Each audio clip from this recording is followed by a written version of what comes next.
Hi, Cindy here with Pathways Homestead. Today I am making soap, and so I make a simple soap, just coconut oil, water, and lye. So hide and watch.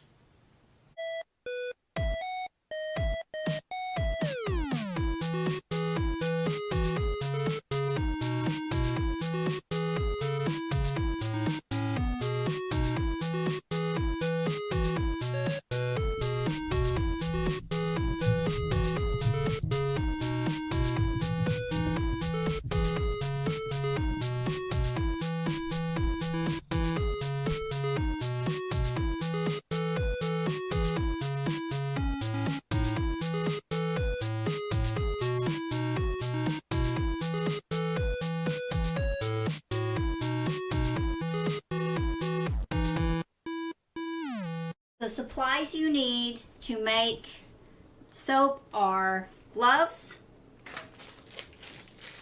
eye protection,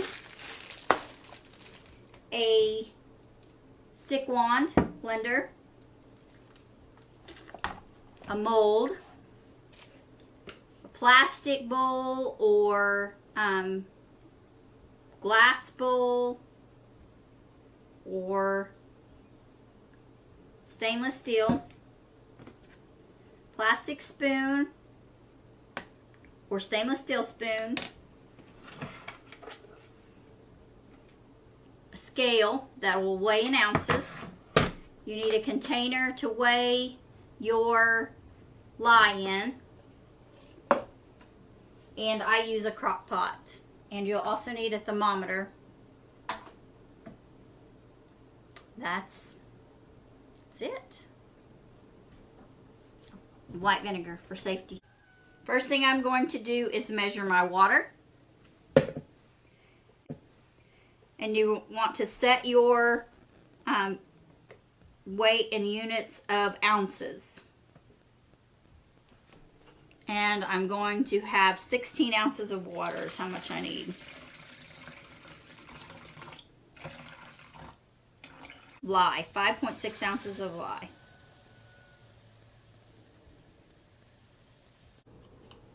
All right, 44 ounces of coconut oil.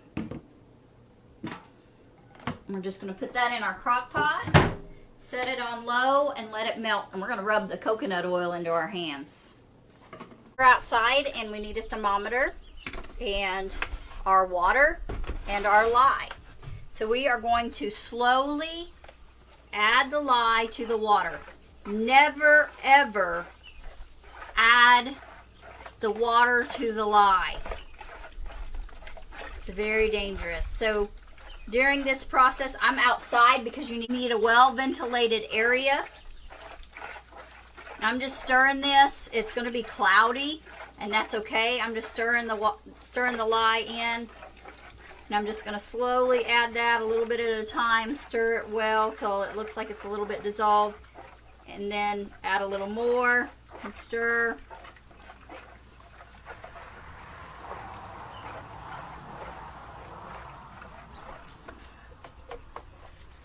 I'm going to be very careful with the lye.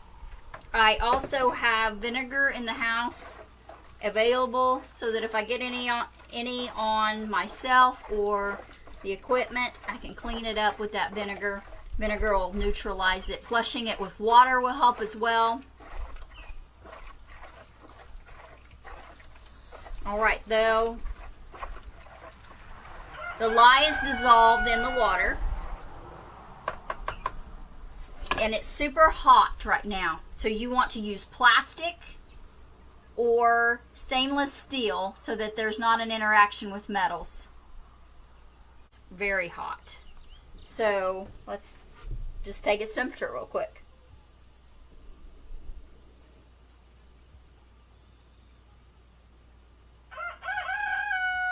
I believe it's going to be 190 to 200 degrees in temperature.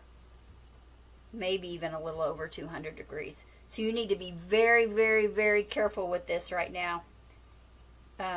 So it's settling at 192 degrees. This will burn you. So be very, very, very careful right now. So I'm going to leave this thermometer in here. I'm going to go inside and check on my oils, and we'll come back at our next step. This is going to need to rest for quite some time. I'm going to have my thermometer handy so that I can check its temperature. We're just going to leave it outside. We're not going to take it in until it cools down. Alright, so my water has come to my preferred temperature of 100 to 120 degrees. So it has dropped down. It's about 115 degrees. So I can now mix it.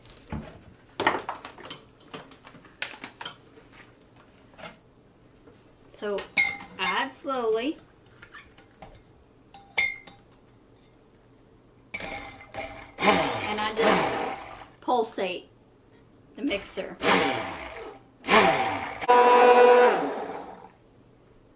Alright, it's reached a trace. I can lift my wand out and it leaves, well,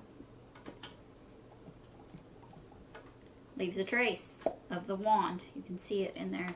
So I'm going to move the camera so you can see.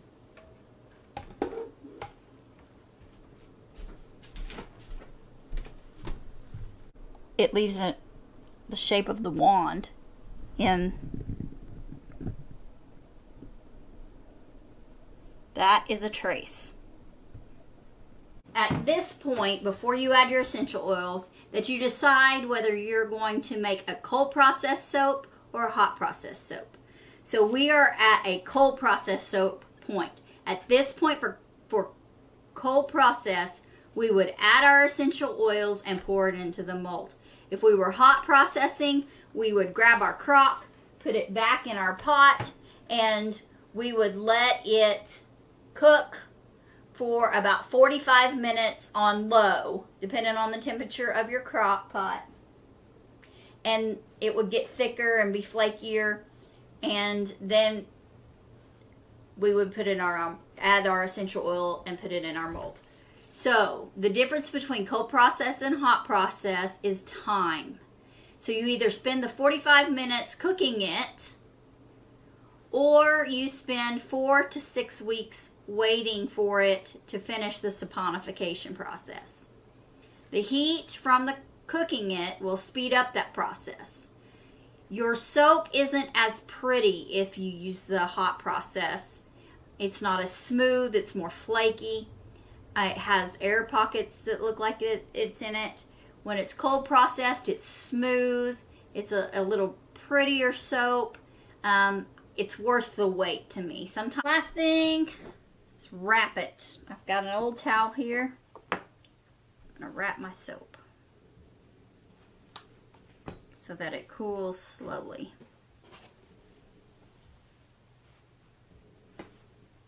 Go. You can use an old blanket, you can use an old towel, whatever. Just don't forget to wrap it. The hot processed soap doesn't have to be wrapped, but the cold processed soap needs to be wrapped. Alright, so it's been a little bit over 24 hours, and my peppermint soap, I made a mistake. I turned it out onto newspaper, and I don't know if you can see it or not, but it's stained. The ink came off onto the soap. But we're going to use this at home, so that's not going to matter. I can shave that off once it cures a little bit more. So I'm going to set it in this box. I got a clean cardboard box here. Set it in the box, and I'm setting it in edgewise down so that it has more room to breathe.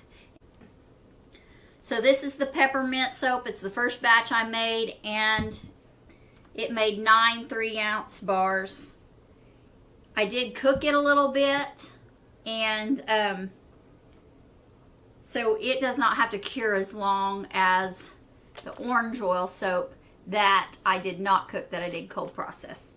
So this is hot process and this is cold process.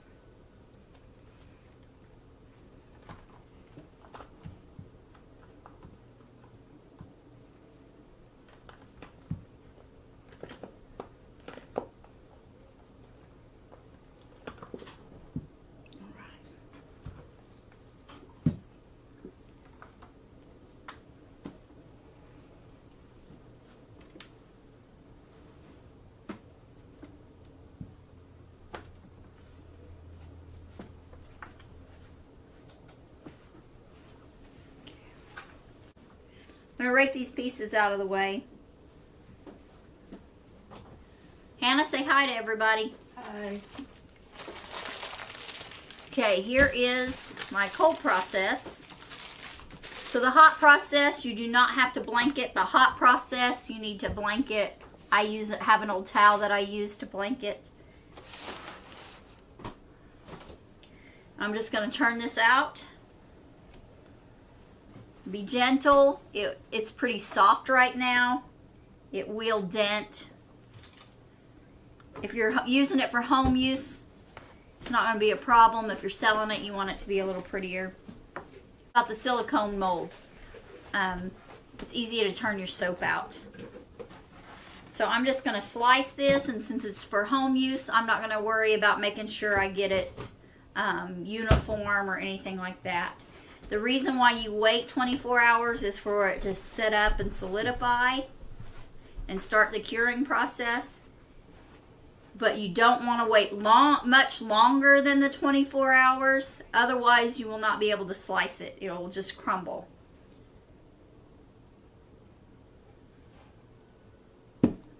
I have this knife I only use for cutting soap.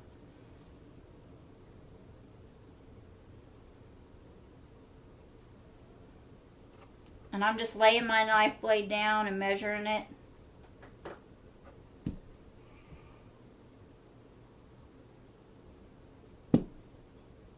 And this is a double batch of soap, so it's going to make a lot of soap.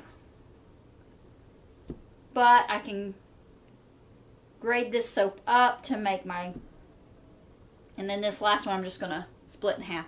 I can grade this soap up to make my laundry soap and do all kinds of things with it. And it'll be used for our body soap and shampoo as well.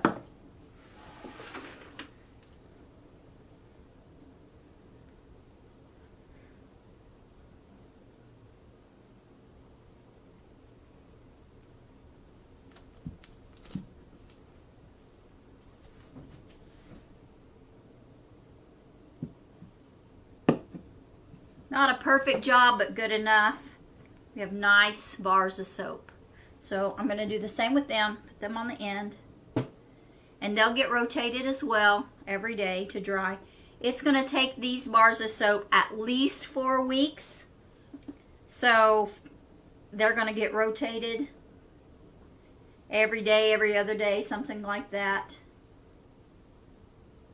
And they'll be ready to use in 4 to 6 weeks.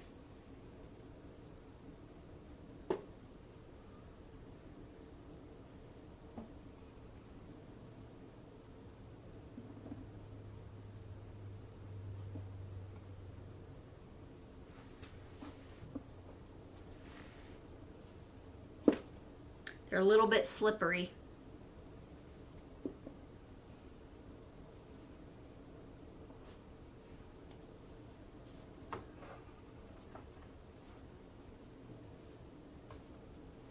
Right, so this concludes my video on my soap.